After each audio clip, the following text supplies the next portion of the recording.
Leader TV जो programme अॼु जी ॻाल्हि में आयो आहियां डॉक्टर अयूब शेख ऐं मूंसां गॾु आहे सिंध जो नामियारो दानिश्वर, किताबनि जो ख़ालिक़, आर्टिकल राइटर ऐं थर में कम्यूनिटी बेस्ड ऑर्गेनाइजेशन थर फाउंडेशन में हिकु अदद उहिदेदार जनाब नसीर मेमन साहब। नसीर मेमन साहब अस्सलाम वालेकुम। वालेकुम सलाम। अवां जा ॿ इस्लाम जेके आहिनि न, इस्लाम कोट खां वठी इस्लामाबाद ताईं चकर पिया था लॻनि ऐं इन्हनि ॿिन्ही जे विच में अॼु जेको आवाम आहे न उन सां वॾे में वॾो मसइलो आहे महांगाई जो। ऐं महांगाई आहिस्ते आहिस्ते आहिस्ते आहिस्ते पर हीउ जेको 10 रुपया 49 पैसा तेल वधियो न, इहो आख़िरी थ्रेशोल्ड जेको आहे उहा हद पार करे वियो। हाणे माण्हुनि में लॻे थो त सप घटिजी वई। ऐं मूंखे त हिकिड़े दोस्त सोशल मीडिया ते लिखियो त हीअ जेको तेल जी महांगाई आहे इहा शायदि कप्तान वारो चौंको क्रॉस न थी सघे। सो तव्हां महांगाई खे छा था ॾिसो त समाजी तौरु इन जा रदमल रिपरकशन ऐं माण्हुनि में सोच कहिड़ी पैदा थींदी? ॾिसो, पहिरें त हिकिड़ी ॻाल्हि डॉक्टर साहिबु सम्झणु घुरिजे त महांगाई आहे त बुनियादी तौर ते पॉलिटिकल मैटर, ठीकु आहे। बिगर स्कीम ऑफ थिंग्स में ई आहे त मार्केट हाणे रियासतुनि खां वधीक पावरफुल थी विया आहिनि। चाहे उहे छो आहिनि, उन जा वरी कई सबब आहिनि। हिकिड़ो त जीअं दुनिया जूं इकोनॉमीज़ इंटीग्रेट थियूं, जीअं टेक्नोलॉजी करे दुनिया हिक ॿिए सां ॻंढिजी वई, त अॼु खां 15 या 20 साल अॻु असां तव्हांजे ज़िंदगियुनि में जेका शइ ख़्वाहिश हुई या लग्ज़री हुई उहा हाणे नीड में तब्दील थी वई आहे। तंहिंजे करे असांजूं जीअं त ज़रूरतूं वधियूं आहिनि, तंहिंजे करे असांखे हाणे वधीक ओवरऑल सोसाइटी खे वधीक पैसो थो घुरिजे। हू जेका 15-20 साल अॻु में जी जेका ज़िंदगी जॾहिं दुनिया इंटीग्रेटेड अञा न हुई, त तव्हां कराचीअ मां या हैदराबाद मां रुगो के खटमिठड़ा अहिड़ा ॻोठनि में वठी वेंदा हुआ त माण्हुनि लाइ इहो बि वॾो तोहफ़ो त हैदराबाद मां खटमिठड़ो खां वठी आयो आहे। शयूं नयूं, शयूं मुख़्तलिफ़ हूंदियूं। हाणे उहा हर शइ जेका पहिरें तव्हां ॿुधंदा हुआ त न्यूयॉर्क में थी मिले, उन में कहिड़ी शइ आहे जेका तव्हांखे कराची हैदराबाद जी मार्केट में हाणे नथी मिले। ठीकु आहे, कनेक्टिविटी वधी वई टेक्नोलॉजी जे करे, रोड जे करे, त उहे सभु जेके असां जूं ख़्वाहिशूं हुयूं उहे नीड्स में तब्दील थी वियूं। इन जे करे हिकिड़ो ओवरऑल लाइफ में इकोनॉमी जो बर्डन बि अची वियो आहे। ॿियो ज़ाहिर आहे त कुझु शयूं असां वटि हिते नथियूं थियनि। मिसाल तौरु हेॾी सारी रोड ट्रांसपोर्ट वधी आहे, ख़बर न आहे पाकिस्तान में मूं वटि हींअर फिगर्स कोन्हनि, पर जेकर पुठियां तव्हां 10-15-20 सालनि जी डेटा कढंदो त मूंखे लॻे थो त जेका वेहिकुलर ट्रैफ़िक आहे, जेका गाॾियूं आहिनि रोडनि ते, उहे 3-4 ते वधी वियूं आहिनि अंगनि में, पाण मथे सेवरल टाइम्स मोर। उनजो सबबु छा आहे? पब्लिक ट्रांसपोर्ट कान्हे। ठीकु आहे, जे आहे त उहा अहिड़ी न आहे जंहिंमें जेको मिडल क्लास थोरो अछो वॻो कमाए, थोरो घर में सुख सां लॻो आहे, उनखे त इहा पब्लिक सेक्टर जी जेका ट्रांसपोर्ट आहे उन मां हुनजो हाणे गुज़ारो नथो थिए। नतीजे में जेका तव्हांजी पर्सनल गाॾी आहे, हाणे उनखे त फ्यूल खपे। फ्यूल त पाकिस्तान में कोन्हे, तव्हां लाज़मी तौरु ॿाहिरां वठंदो। इते एसि ताईं त मां हुकूमत जी मजबूरी खे सम्झां थो। प्रॉब्लम छा थियो आहे हुकूमत सां? हुकूमत जॾहिं इमरान ख़ान साहिबु पाण इक़्तिदार खां ॿाहिरि हो त पाण ई संदसि सभु वज़ीर, भला अॼु आलमी मंडीअ मां तेल थो वठिजे, तॾहिं छा गाल मंडी मां वठिबो? तॾहिं त आलमी मंडी हुई। पोइ जॾहिं लीटर ते 2 रुपया वधंदा हुआ, तॾहिं सॼो खणी तूफ़ान मथे कंदा हुआ, त ॾिसो ही हुक्मरान चोर आहिनि, करप्ट आहिनि, ग़रीब माण्हू खे तबाह करे छॾियुनि, पेट्रोल जा 2 रुपया वधी विया लीटर ते। ॻाल्हि त सही आहे, तॾहिं बि हुकुमरान चवंदा हुआसीं छा करियूं, केॾांहुं वञूं, पैसो त ॿाहिरि, पेट्रोल त ॿाहिरां थो अचे। पर ॿिया कई फैक्टर बि हिन विच में आहिनि, उहे बि असांखे न विसारणु घुरिजनि। मिसाल हीअ जेको हींअर 10 रुपया 12 रुपया वधिया, इन में त ऑन रिकॉर्ड आहे त ओगरा वारनि त चयो 5 रुपया वधाया। ठीकु आहे, हिननि मथियां 5 रुपया छाजा वधाया? उहे हिननि जूं फेडरल लेवीज़ आहिनि, ठीकु आहे, हिकिड़ा टैक्सिस आहिनि। पर उनमें सियाणप छा था कनि? हिननि उहे टैक्स न वधाया जेके NFC जे डिविज़िबल पूल में अचनि। उहे चवनि था न सेल्स टैक्स या ॿिया टैक्स उहे नथा लॻाइनि, फेडरल लेवी लॻाए छॾियो, छो त उहे सिधा फेडरल गवर्नमेंट जे पंहिंजे अकाउंट में वञनि था। हीअ तव्हां शुरू खां ख़ान साहिब खां ॿुधंदा आहियो न त NFC ऐं 8वीं तरमीम जेका आहे ऐं 7हों जेको NFC अवार्ड आहे, इन ते वॾा मसइला आहिनि। इन करे त हुननि टैक्स इनकम खे में सूबनि जो शेयर वधाए छॾियो। हाणे उनखे अंडू त करे नथा सघनि, चालाकी कड़ी था कनि, को बि टैक्स उहो नथा लॻाइनि जेको फेडरल डिविज़िबल पूल में अचे, फेडरल लेवीज़ लॻाए था छॾनि। उहे ॿधा पैसा संदनि वटि था अचनि। उहे छो हिननि खे खपनि? हिकिड़ियूं त अहिड़ियूं ज़रूरतूं जिन खे नो चवणु हिननि जे वस में कान्हे, जिन ते बहस करणु असांजे वस में कोन्हे। सीधी सीधी ॻाल्हि आहे। हिकिड़ी उहे तक़ाज़ाऊं पूरी थियणियूं ऐं ॿियो जॾहिं खां जेके IMF सां हिननि जा ठाह आहिनि, IMF जी ठाहनि में जेके हू सख़्तु शर्त रखंदा आहिनि उहे इन करे कोन रखंदा आहिनि त उनखे इकानमी ठीकु करणी हूंदी आहे। हू चवंदा त हीउ जेको मुंहिंजो कर्ज़ी आहे इन जी एतिरी तामदनी थिए जो मुंहिंजे कर्ज़ु मोटाइण जहिड़ो थिए। जिन जे ॻिचीअ खे मरोड़े उहो कर्ज़ु उहो पैसा कढंदो इहो हुनजो मसइलो आहे, उहो IMF जो मसइलो कोन्हे। हू चाहींदा त हुकूमत वटि एतिरो पैसो अचे जो असांजा पुराणा ऐं नवां कर्ज़ मोटाए सघनि व्याज समेत। इन करे हू शर्त रखंदा आहिनि त ॾिसो तव्हां असांखां कर्ज़ु त खणो था, तव्हां वटि त एतिरी आमदनी आहे कोन, तव्हां मोटाईंदो कीअं? पोइ त थींदो साईं पोइ तव्हां बिजली दहनि मां 15 रुपया कजो, 100 अरब उतां ईंदा, पोइ साईं तव्हां तेल ते 5 रुपयनि जो ॿियो टैक्स हणिजो, 150 अरब उतां अची वेंदा। पोइ पूरी मैपिंग करे ऐं पोइ उते कंदा आहिनि त हाणे सभु कुझु करियो त असां तव्हांखे उधर ॾियूं। पोइ इमरान ख़ान साहिब खे पोइ यादि ईंदो आहे जेको मुराद सईद साहिबु चवंदो त 200 अरब डॉलर खणी अची IMF जे मुंहं ते हणंदुसि, ख़बर त न पवंदी जॾहिं IMF पंहिंजा शर्त मुंहं ते हणी वेंदी आहे। हीअ कॉम्प्लेक्स मामला आहिनि। मुख़ालिफ़ दुर में वेही कंटेनरनि ते वेही हुकुमरान खे गारियूं ॾियणु तमामु सवलो कमु आहे। मां नथो चाहींदो हुकुमरान सभु सुठा, मां हुननि जी वकालत नथो कयां, मां ॻाल्हि थो कयां त हिन हुकूमत सां प्रॉब्लम किथे थिया आहिनि। प्रॉब्लम उते थिया आहिनि त जेके हुननि माज़ीअ में वॾियूं ॻाल्हियूं कयूं, माण्हुनि खे वॾा ख़्वाब ॾेखारिया ऐं चइनि त असां ईंदासीं, मिसाल ख़ान साहिबु ऑन रिकॉर्ड चयो त मां ईंदुसि त 8000 अरब रुपया त रुॻो पाकिस्तानी मूंखे टैक्स में ॾींदा। पोइ चई सॼी दुनिया में जेके पाकिस्तानी वेठा आहिनि इन्वेस्टर उहे पैसो खणी ईंदा पाकिस्तान में, ऐं मां त कंहिंजा ॾो किस्तो खणी कोन वेंदुसि। किथे आहिनि उहे पाकिस्तानी इन्वेस्टर? तव्हांजी फॉरेन डायरेक्ट इन्वेस्टमेंट लगातार हेठि पई वञे। डॉलर किथां ईंदो आहे? इकानमी खे जेकर डॉलर जी मज़बूती खपे या सोर्सिस करणु, तव्हांखे फॉरेन डायरेक्ट इन्वेस्टमेंट खपे, उहा कान थी पई अचे पाकिस्तान में। ठीकु आहे, इन्वेस्टर जो ट्रस्ट न आहे हिन सिस्टम जे अंदरि। ही 3-4 ॾींहं अॻु हिकिड़ी ख़बर तव्हांखे छपी आहे जंहिंमें हिकिड़ी वॾी कंपनीअ फॉर्मली पाकिस्तान जे हुकूमत खे कंप्लेन कई आहे त तव्हांजो ब्यूरोक्रेटिक सिस्टम असां सां अहिड़ो नाहक कयो आहे जो असां फलाणी इन्वेस्टमेंट में अचण लाइ तयारी हाणे न आहियूं। त इहा का हिकिड़ी कंपनी जी ॻाल्हि न हूंदी आहे, हीअ ग्लोबल मार्केट में बिजलीअ जे करंट वांगुरु ख़बर पहुचंदी आहे। सीना गज़ेट हली जी, इहा गज़ेट हली वई। ठीकु आहे, सो हिकिड़ो तव्हां वटि सिधी परदेही सीड़पकारी जेका डॉलर जो वॾो सोर्स थी सघे थी उहा न पई अचे।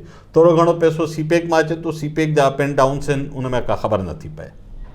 अमेरिका तव्हां सां हाणे मामला ठीकु नथो रखणु चाहे, उनजा पॉलिटिकल इशूज़ आहिनि, उहो इन्वेस्टमेंट कोन थो आणे, लोन बि कोन थो मिले। ठीकु आहे, ॿियो छा हूंदो आहे सोर्स? ॿियो हूंदो आहे जेको तव्हांजो ॿाहिरि पाकिस्तानी परदे में वेठो आहे, उहो पैसा कमाए हिते पंहिंजे घरनि में मोकिले थो, डॉलर जी शिकिल में चवंदा तव्हां एक्सचेंज करे हुनखे रुपीज़ में ॾियो था।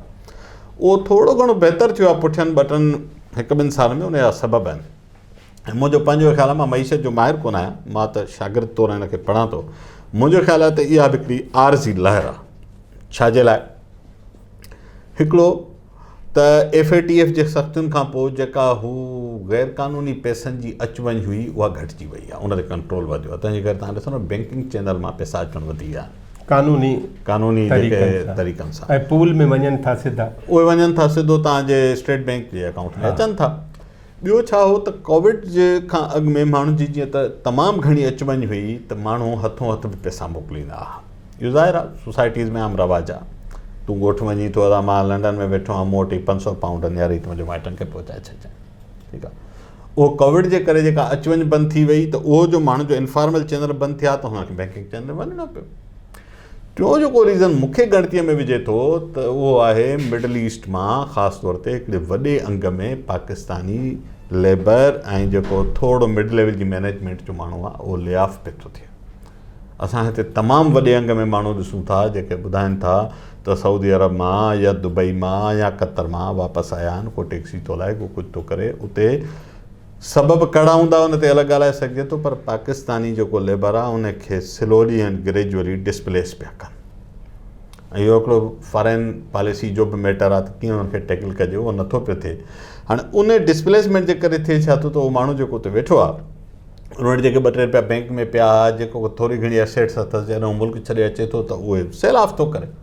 त उन जे करे पोइ साल ॿिनि में हिकिड़ो वॾे अंग में माण्हुनि जिन पंहिंजा उते एसेट्स सेल ऑफ कया आहिनि या पेक ऑफ करे वापसि पिया अचनि, तंहिंजे करे बि हिकिड़ी वॾी ट्रांज़ेक्शन्स थी वञनि। सो इन खे सस्टेन कीअं कबो, हीअ जेका तव्हांखे सर्ज नज़र अचे थी, जेका चाढ़ नज़र अचे थो रेमिटेंसिस जो, मुंहिंजो पंहिंजो ख़्यालु आहे त इहो 1-2 सालनि खां पोइ शायदि किथे हेठि न वञणु शुरू थिए या किथे बीह रहंदो। एक्सपोर्ट्स टियों जेको वॾो सोर्स आहे डॉलर कमाइण जो, अनफॉर्चुनेटली पाकिस्तान जो जेको एक्सपोर्ट आहे, जेको रवानगी वापारु आहे, उहो पिक थिए ई नथो। उन जा वरी कई सबब आहिनि। मिसाल तौरु तव्हांजी जेकर एनर्जी एतिरी महांगी आहे, बिजली एतिरी महांगी आहे, त जेका शइ तव्हां 10 रुपए में था ठाहियो, जेकर उहो बांग्लादेश या वियतनाम या फिलिपाइन वारो 7 रुपए में ठाहे आलमी मार्केट में खणी वेंदो, ओपन मार्केट में, ऐं तव्हां खां बहितर मयार जी खणी वेंदो या भला साॻे मयार जी खणी वेंदो, त ज़ाहिर आहे जेको बायर वेठो आहे, वाइपेदार वेठो आहे, ख़रीदार वेठो आहे, अंधो त कोन्हे, उहो त अंधो कोन्हे, उहो त पंहिंजो चवंदो यार मूंखे हीअ 10 रुपए जी शइ 7 रुपए मिले थी त मां छो न खणा। सो हाणे पाकिस्तान जी इकानमी इन करे जीअं न को मरीज़ सख़्तु तकलीफ़ में वेंदो आहे, हुनजे हिकु वक़्तु 3-4 उज़वा कमु करणु छॾजनि, पाकिस्तानी मईशत जो प्रॉब्लम इहो आहे। 5 बीमारियूं निकिरी आहियूं जंहिंजा टुका शुरू में कोन लॻल हुआ ऐं हाणे डॉक्टर इलाजु नथा करणु चाहिनि। हाणे छा थिए? हाणे छा थिए वारी ॻाल्हि तमामु इम्पॉर्टेंट आहे। मां हुन में रुॻो 2-3 ॻाल्हियूं सजेस्ट कंदुसि। मूं पहिरें बि चयो त मईशत बुनियादी तौर ते सियासी मामिलो आहे।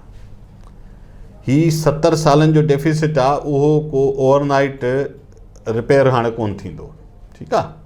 हीउ लगातार जेको डिक्लाइन आहे इकानमी जो, उनजे पुठियां तव्हांजा इंटरनेशनल रिलेशन्स बि आहिनि, पब्लिक जेको ग्लोबल कम्युनिटी में जेको इमेज आहे उहो बि हिकिड़ो रीज़न आहे। इन जी रीबिल्डिंग वॾो वक़्तु वठंदी, पर उहा रीबिल्डिंग वक़्तु भली केतिरो वठंदी उहा पोइ जी ॻाल्हि, पर रीबिल्डिंग थिए कीअं, इहो त पहिरियों क्वेश्चन आहे न। उहो छा कजे जो भला 20 साल वठे, 25 साल वठे, 10 साल वठे, जंहिंसां इहो बहाल थिए, सभु कुझु रिवाइव थिए, उहो कजे छा। हाणे हिकिड़ा त हुनजा स्टैंडर्ड माशी जवाब आहिनि, साईं एक्सपोर्ट वधाइजे। हिकिड़ी स्टेटमेंट मां ॾेई छॾी, साईं एक्सपोर्ट पाकिस्तान वधाए, भाउ वधाए कीअं? जहाज़ बंदि हिन कीअं वधाईंदो? अच्छा, जहाज़ बंदि, तंहिंखां पोइ तव्हांजी कास्ट ऑफ प्रोडक्शन तव्हांजो प्रॉब्लम लॻी पई आहे, उनजी क़ीमतुनि जा प्रॉब्लम आहिनि, उनजी क़ीमतुनि जा प्रॉब्लम आहिनि, ठीकु आहे। हाणे इहे जेके मसइला आहिनि, मुंहिंजो पंहिंजो ख़्यालु आहे त ॾिसो इकानमी या जेको हीउ ओवरऑल महांगाई जो मसइलो आहे, इहो को हिकिड़ो नंढो पुर्ज़ो न आहे मईशत जो जंहिंखे तव्हां रिप्लेस कयो त उहा गाॾी हली पए। हिन गाॾीअ जा कई पुर्ज़ा ख़राबु थी विया आहिनि, उन सॼे खे जेकर तव्हांखे रिहेबिलिटेट करिणो आहे त तव्हांखे हिकिड़ो पूरी रीस्ट्रक्चरिंग ऐं रीआर्किटेक्चरिंग हुनजी खपे थी। उहा कीअं थिए? चैलेंज किथे आहे? चैलेंज इहो आहे, हुकूमत अचे थी कड़ी, इमरान ख़ान जी कड़ी, ठीकु आहे। उन वटि छा आहे, वधि में वधि जेकर वॾो इनकलाब आंदाई पाकिस्तान में त 5 साल कढंदो। अवल त उहो नथा कढनि, हुकूमतूं पूरियूं नथियूं थियनि। माना तव्हां पुठियनि सालनि में ॾिठो हूंदो त हुकूमतूं शायदि पार्टियुनि 5 साल पूरा कया हूंदा, वज़ीर आज़म 3-3.5 साल खां मथे एवरेज एज ई कान्हे का, 90s खां पोइ तव्हां सॼी खणी वठो। उन में छा थो थिए त हू day to day fire fighting में माण्हू पूरो आहे। हू एॾाक ते चए थो त अॼोको ॾींहुं, अॼोको महीनो, अॼोको साल, अॼोको बजट ईयर मुंहिंजो टपी वञे, हेॾां धुओं आयो आहे, होॾां धुओं आयो आहे। उन विच में हुनखे अपोज़िशन बि तंग कंदी, ज़ाहिर अपोज़िशन आहे, हिन लाइ अपोज़िशन त अपोज़िट कंदी, सबबु कड़ा बि हूंदा, तव्हां हुन सां कड़ो हलिया हो या तव्हां केतिरा ठीकु आहियो न, पर अपोज़िशन कंदी त अपोज़, ठीकु आहे। ॿियो आलमी मार्केट जा प्रेशर हूंदा। हाणे तव्हांजे पेट्रोल महांगो थी वियो, हाणे वेठा सोचनि त साईं रक्षा ऐं मोटरसाइकिल वारनि खे सब्सिडी ॾियूं, इन में वरी 10 साल ॿिया निकिरंदा। साईं पोइ केरु तइ कंदो त जेको हिन पेट्रोल पंप तां भराए वियो टंकी, उहा वरी सन्हो पाइप हणी घर में ख़ाली करे गाॾी में विझी वरी ॿिए पंप तां त कोन थो भराए। तव्हां वटि कंट्रोल्ड ऐं डेटाबेस सिस्टम त सेंट्रलाइज़्ड आहे कोन, इन जा ॿिया मसइला ईंदा। पर इहे सभु मसइला इन करे आहिनि त तव्हां अपोज़िशन खे फेस था कयो, तव्हांजे मथां ॿिया प्रेशर बि आहिनि, तव्हांखे तक़ाज़ाऊं बि पूरियूं करणियूं आहिनि, कई अहिड़ियूं ज़रूरतूं आहिनि जेके ठीकु हुजनि न हुजनि, तव्हां न एज़ अ हुकूमत तव्हां नो न करे सघंदो, तव्हांखे पूरियूं करणियूं आहिनि। मां ज़ाती तौर इहो थो सम्झां त पहिरें त हिकिड़ी मुंहिंजो ख़्यालु आहे त पाकिस्तान नेशनल इकोनॉमी जे एमरजेंसी खे डिक्लेयर करे त असां इकोनॉमी जे एमरजेंसी फेज़ में आहियूं, अची विया आहियूं, असां रेड लाइन जे अंदरि अची विया आहियूं। पहिरें त बिगल त वॼाइनि न, मञण लाइ तयारु कोन न साईं। आरज़ी मसइला कल्ह फवाद चौधरी चयो त न महांगाई रुॻो तेल महांगो थियो आहे, बाक़ी कणिक, दालियूं, अनाज ऐं भाॼियुनि जी क़ीमतूं हेठि पयूं वञनि, इहो डॉन में लिखियो। ऐं फवाद चौधरी ॿियो इम्पॉर्टेंट बयानु ॾिनो आहे, हा, हुन में असांजी जेका रण ऐं धां हूंदी उनजी रिफ्लेक्शन थी थिए। चयो अथई त रुॻो पाकिस्तान जे 6 शहरनि में महांगाई, हा, ॿियनि में कोन्हे, ॿियनि में ख़ैरु लॻो पियो आहे। ऐं असां जेको चवंदा आहियूं न मीडिया वटि रुॻो आहिनि ई पाकिस्तान जा 6 शहर, हा, हू चए थो इन्हनि में न हुजे त ॿियनि मुल्क में माण्हू बुख बि मरनि त रिपोर्ट ई कोन थींदो, रिपोर्ट ई न थींदो, ठीकु आहे। जॾहिं रिपोर्ट न थींदो माना सभु ख़ैरु हूंदो, ठीकु आहे। सो हीअ जेके हुकूमत जो जेको रवैयो आहे त पहिरें त हू मञनि, को मरीज़ चए न त मां मरीज़ आहियां त डॉक्टर वटि वेंदो न, हू चए थो न मां चङो भलो आहे, तव्हां चरिया थिया छा जो मूंखे चओ था डॉक्टर वटि वञ। सो पहिरें त तव्हां क्लिनिकल प्रॉब्लम खे मञो त सही न त मूंसां क्लिनिकल प्रॉब्लम आहे, पोइ वञो डॉक्टर ॾे त उहो तपासे तव्हांखे चए त तोखे हीअ प्रॉब्लम आहे, हीअ दवा वठि, तव्हां चओ त मां नो बनो चङो भलो मूंखे माना निशानियूं बीमारी जूं आहिनि, बीमारी ॿुधायूं नथा, साह खणी नथो सघे, आवाज़ु निकिरेसि नथो, चए थो मां चङो भलो आहियां, मूंखे त कुझु न थियो आहे। सो हीअ जेका थियणी आहे घुरिजे, मुंहिंजो ख़्यालु आहे हीअ नेशनल एमरजेंसी जो मामिलो आहे, हीअ कंहिं हिकिड़ी पार्टीअ जो मामिलो कोन्हे, हीअ पाकिस्तान जो एज़ अ होल स्टेट जो प्रॉब्लम आहे। जेकर इकोनॉमीज़ कोलेप्स थींदियूं त रुगो पार्टियूं या हुकूमतूं कोलेप्स न थींदियूं आहिनि, सोसाइटी क़ीमत भरींदी, मुल्क क़ीमत भरींदो। तंहिंजे करे मुंहिंजे नंढड़ी सोच मुताबिक़, मां वरी चवां थो त मां हिन सब्जेक्ट जो ॼाणू कोन आहियां, पर मां पंहिंजे जेका नंढड़ी सम्झ आहे उन हिसाब सां चवां थो त पाकिस्तान में स्टेबिलिटी लाइ ज़रूरी आहे त घटि में घटि 2 टर्म्स लाइ, माना 10 सालनि लाइ बिल्कुलु पार्लियामेंट जे समूरनि चूंडियल जेके पार्टियूं जी प्रोपोर्शनल रिप्रेजेंटेशन खणी नेशनल गवर्नमेंट ठाहिनि, उन्हनि जा टास्क ऐं टारगेट 3-4 हुजनि, पाकिस्तान जी स्टेबिलिटी, पाकिस्तान में जस्टिस जो सिस्टम ठीकु करणु, पाकिस्तान में ह्यूमन राइट्स खे ठीकु करणु, पाकिस्तान में इकोनॉमी खे ठीकु करणु, स्टेट खे रीबिल्ड करे शहरीअ जो उन में ट्रस्ट वधाइणु। इहो त तव्हां नए अहदनामे जी ॻाल्हि था कयो। एग्ज़ैक्टली उन हिन मुल्क जंहिं फेज़ मां गुज़रे पियो उनखे नए अहदनामे जी ज़रूरत आहे, ऐं उहो तॾहिं थींदो जॾहिं तव्हां हिन मुल्क खे हिकु नई अख सां रीबिल्ड करण लाइ तयारु थींदो, ऐं इन में सभु इदारा कंसेंसस कनि। इहा मां हाणे थी सघे थो इहो ॾाढो यूटोपियन मॉडल लॻे, पर मूंखे इन खां अलावा छा थींदो, हर 5 साल ॿी हुकूमत ईंदी, इहा ई गेम हलंदी। जे तव्हांखे लॉन्ग टर्म सॉल्यूशन खपे त मां सजेस्ट कयां 10 सालनि जी पार्लियामेंट में हुजे, ऐं उहा पार्लियामेंट जी गवर्नमेंट हूंदी, ईअं न आहे त उहा का गवर्नमेंट का मां चवां थो त माफ़ूकुल पर तव्हां जी चओ था मुख़्तलिफ़ तबक़नि जी मुतनासिब नुमाइंदगी सां हुजे, ऐं उहे उनखे तव्हां बेस्ट ह्यूमन रिसोर्स ऐं एक्सपर्ट्स अलो कयो, दुनिया जा बेस्ट इकोनॉमी जा माहिर उहे खणनि, पाकिस्तान जा बहितरीनु माहिर पिया आहिनि, न हिते का कोट आहे ॼाणू माण्हुनि जी, उहे वेही को 10 सालनि जो फॉरवर्ड प्लान ठाहिनि, डायग्नोज़ कनि त प्रॉब्लम किथे आहे, छा खे ठीकु करिणो आहे, कड़ो पुर्ज़ो रिप्लेस करिणो आहे, कड़ो ठीकु करिणो आहे, एग्रीकल्चर छो थी ठीकु थिए। मिसाल तौरु पाकिस्तान दुनिया जो वॾे में वॾनि इरीगेशन जे निज़ामनि मां हिकु आहे, वॾे में वॾियूं नदियूं हिते आहिनि, मौसमूं 4 आहिनि, वज़ीर आज़म साहिबु त 8 वधाए 12 करे चुको आहे, असां चवंदा भला ग़रीबाणियूं 4 ई ॻणियूं खणी। 8-9 नंबर ते पाकिस्तान वीट प्रोड्यूस कंदड़ आहे दुनिया में, 5-6 नंबर ते मुंहिंजो ख़्यालु आहे त मिल्क प्रोड्यूस कंदड़ आहे। इहा सॼी जेका तव्हां वटि प्रोडक्शन आहे उन सां उहो वञे केॾां थी, $8 अरब जो पुठिएं साल असां रुगो फूड जूं शयूं इम्पोर्ट कयूं। 8 अरब, हिकिड़ो ज़रई मुल्क जंहिंजी दावा आहे त असां ज़रई मुल्क आहियूं, उहो $8 अरब जूं जेकर रुगो ज़रई जिन्सूं थो इम्पोर्ट करे, माना हुनजे सिस्टम में किथे न किथे सीरियस प्रॉब्लम। तव्हां 25 मिलियन टन कणिक पुठिएं साल पैदा कई आहे, उहा पाकिस्तान जे एवरेज पर कैपिटा नीड जे हिसाब सां कणिक जी शार्टेज हुजणी न घुरिजे आहे, ऑफिशियल फिगर्स खणी वठो। पोइ इहा केॾांहुं थी वञे, तव्हांजी अफ़गानिस्तान बि वञे पई थी, तव्हांजी ख़बर न आहे ॿियो किथे किथे थी वञे। भला अफ़गानिस्तान हीअ का खीसे में रखी वञण वारी शइ त कोन्हे जो मां सरहद टपी खणी ईंदुसि, जग जहान जे साम्हूं वेंदी हूंदी, कीअं थी वञे।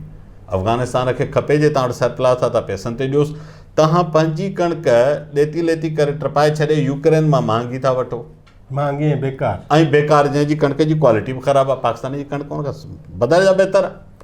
त हीअ सॼी जेको तव्हां वटि हेॾी ज़राअत आहे उहा छो नथी ठीकु थिए। असांजी जेका टेक्सटाइल जी ज़बरदस्त एक्सपोर्ट हुई उहा छो वेही रही, इहे सुवाल आहिनि न जिन ते सोचणु घुरिजे। हुई न असांजी एक्सपोर्ट, ईअं न आहे त को न हुई, भला असांजो इम्पोर्ट्स जे नज़र विझिजे। हिते त क्लिफ्टन में वञो त कुतनि ॿिलनि जा खाधा इम्पोर्टेड पिया अचनि, तव्हांजा रुगो दुकाननि ते वञी ॿाहिरां जा जायूं ठहियल आहिनि, तव्हां ॾिसो त चॉकलेट कड़ा था ॿाहिरां अचनि, माना इम्पोर्ट्स हिकिड़ियूं त हूंदियूं आहिनि, उहे इम्पोर्ट्स जेके इकोनॉमी खे ड्राइव कंदियूं। तव्हांजी मशीनरी अचे थी ज़बरदस्त, तव्हांजूं कई शयूं अहिड़ियूं हूंदियूं की मटीरियल्स अहिड़ा ईंदा हूंदा जेके पाकिस्तान में न ठहंदा हूंदा। ठीकु आहे, या त पोइ असां उहा सघ पैदा कयूं जो असां इम्पोर्ट रिप्लेसमेंट्स कयूं, एक्सपोर्ट ऐं इम्पोर्ट जो बैलेंस ठाहियूं। असां वटि मिसाल तौरु दुनिया जो 5-6 वॾो ज़ख़ीरो कोयले जो सिंध में पियो आहे, उहो इन करे नथो उनखे प्रायोरिटी मिले जो सिंध में आहे, उनजी ओनरशिप सिंध जी आहे कॉन्स्टिट्यूशनली। ठीकु आहे, ऐं तव्हां ॿाहिरां महांगो कोयलो घुराए उनखां ॾेढुणी ॿीणी क़ीमत ते लॻाए हिते तव्हां हुन ते बिजली घर था हलायो। त इम्पोर्ट सब्सटीट्यूशन उहा पाकिस्तान जी क्रिटिकल नीड आहे। ऐं इम्पोर्ट्स में क्लासीफाई करणु त भला के शयूं 5 सालनि लाइ बंदि करियो, महांगा सिगरेट बंदि कयो, महांगा चॉकलेट बंदि करियो, 5 साल माण्हू चॉकलेट न खाईंदा, गुज़ारो करे वठंदा, बजाए हिन जो तव्हांजी इकोनॉमी हथनि मां किरी पए, कोलैप्स थी वञे। इहे आहिनि ॾुखिया फ़ैसिला जेके सिंगल पार्टी या ॿिनि पार्टियुनि जी अलायंस वारियूं हुकूमतूं न करे सघंदियूं। सो तंहिंजे करे मां सजेस्ट इहो थो कयां त क़ौमुनि जी मुल्कनि जी ज़िंदगी में 10 साल वॾी शइ थोरी आहिनि, असां इंसानी ज़िंदगी में वॾी शइ आहिनि, पर जे 10 सालनि लाइ तव्हांखे लॉन्ग टर्म स्टेट जो फ्यूचर रखणो आहे, 10 सालनि लाइ नेशनल एमरजेंसी डिक्लेयर कयो, आणियो इनखे तव्हां हुकूमत ऐं उनखे तव्हां थोरा के मॉडल टेस्ट करण ॾियो, उनखे छॾियो फ्रीडम ॾियो। ऐं ॿियो ॾिसो नेशनल इंट्रस्ट में, जीअं नेशनल इंट्रस्ट में वॾा ख़र्च कंदा नेशनल इंट्रस्ट में के वॾा ख़र्च घटायो बि सही भला, इहो बि त थी थो सघे न। नेशनल इंट्रस्ट में रुगो ख़र्च वधाइण त लाज़मी कोन्हे, नेशनल इंट्रस्ट में के ख़र्च घटाए बि सघनि था। नेशनल इंट्रस्ट में मां शायदि 2 ॾींहंनि बजाए 3 ॾींहं पायां खणी, चोथे ॾींहुं दोहरायांसि, मिसाल आहे। हा फ़र्क़ु थियो न, 1/4 थियो, 1/4 थियो न, 25%।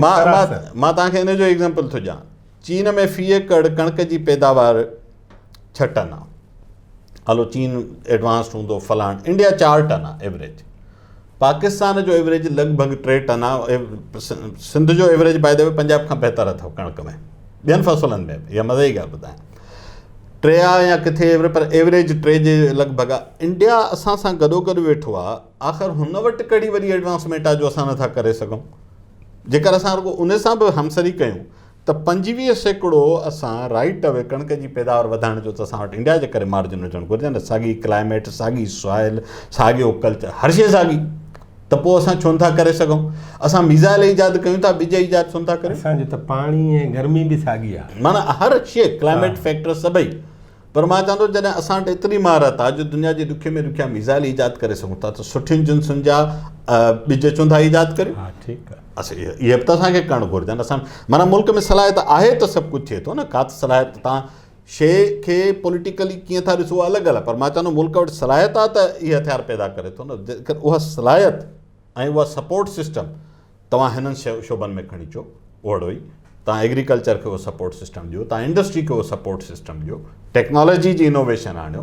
हाणे त दुनिया जी जेका ही 4th वेव चवनि था, उन में त इंडस्ट्रीज़ जो ऐं लेबर जा कंसेप्ट ऑलटुगेदर तब्दील थी वेंदा, थी विया आहिनि, थींदा छा, थी विया आहिनि। दुनिया हिकिड़े नए वेव में हली चुकी आहे। सो इहे सभु शयूं करण जे लाइ वॾा फ़ैसिला करणा पवंदा। हीउ जेको करंट मॉडल आहे न, इन में इहो ॾगो पेर पहिरां। नसीर साहब तव्हांजी वॾी महिरबानी, ऐं तव्हां 2-3 इम्पॉर्टेंट ॻाल्हियूं कयूं आहिनि। हिकिड़ी ॻाल्हि त इहा आहे त हिकिड़ी रीफर्बिश ऐं रीवैम्पिंग कजे सॼी सिस्टम जी, ऐं हिकिड़ो नओं अहदनामो ठाहिजे। मुतनासिब नुमाइंदगी तहत पार्लियामेंट जेको आहे 10 साल अंडर इकनॉमिक एमरजेंसी इहो कमु करे, ऐं पंहिंजा सभु प्रकार असांखे अफ़ाल सिधा करणु खपनि। हिकिड़ी ॻाल्हि इहा। ॿी ॻाल्हि इहा आहे त उन्हनि अफ़ालनि में इहा ॻाल्हि मौजूदु हुजे त इम्पोर्ट ऐं एक्सपोर्ट जे बैलेंस, फॉरेन अफेयर्स जो एतिराम, ऐं टियों त असांजो जेको ह्यूमन जेको फोर्स आहे, कैपिटल आहे, हा, उनजो प्रॉपर यूटिलाइज़ेशन, एग्ज़ैक्टली, इहे 3 शयूं थियनि त पोइ असां शायदि हिन दुनिया में ॿिए नमूने जीअं रही सघंदासीं। न त मुल्कनि जे लाइ जुमो 8 ॾींहं बि थींदा आहिनि। इन करे हिन इकनॉमी जे मामले खे हिकिड़ी सम्झणु खपे त तमामु ख़राबु सूरत हाल आहे, ऐं समूरनि माण्हुनि खे इन जी तयारी बि करणु खपे। हीउ मामिलो इमरान ख़ान या बेनज़ीर भुट्टो जो, नवाज़ शरीफ़ या ग़ुलाम इसाक़ ख़ान जो कोन्हे, पर हीउ मामिलो सॼे पाकिस्तान जो आहे, पाकिस्तान जे किरोड़े माण्हुनि जो आहे। पाकिस्तान,